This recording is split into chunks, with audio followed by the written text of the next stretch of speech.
Niagaleh Bagayoko, on évoque la force du régime iranien, la force militaire, avec ces déclarations aussi qui interrogent deux gardiens de la révolution, qui, semble-t-il, ont parlé à nos confrères américains du New York Times.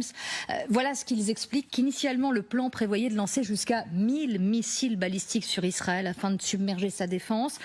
Mais les frappes israéliennes sur les bases de missiles ont rendu impossible le déplacement rapide des missiles. Visiblement, les frappes qui ont eu lieu il y a 24 heures, 48 heures désormais, ont empêché les Iraniens de se déployer plus vite. Mais le stock de missiles iraniens est bien présent et la menace est là.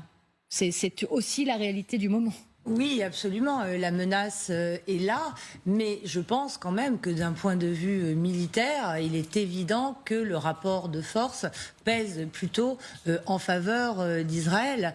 La question qui se pose aussi, c'est celle de ces cibles civiles.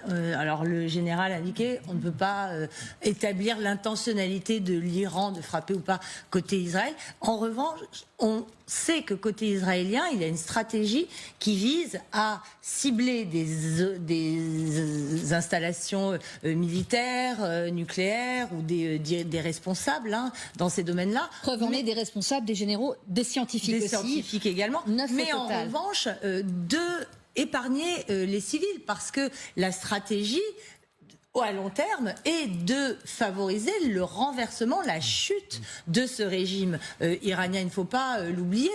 Dans les stratégies militaires, la façon dont on traite ou pas les civils poursuit souvent des objectifs politiques. Et cette question-là déterminera sans doute la durée de la guerre actuelle qui s'annonce.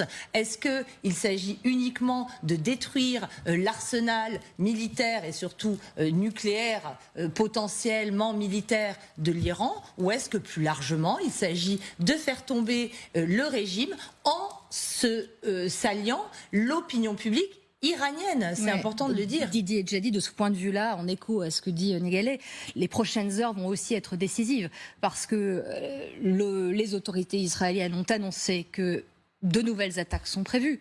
Quelles seront ces cibles? Que va viser l'armée israélienne en Iran dans les prochaines heures? Là aussi, cela déterminera la suite, sans doute, à mon avis, de ce qui est en train de se passer. L'objectif essentiel, c'était la destruction donc des sites nucléaires plus le système de fusées iranien là. Alors des généraux également. Il y avait des personnalités visées. Absolument.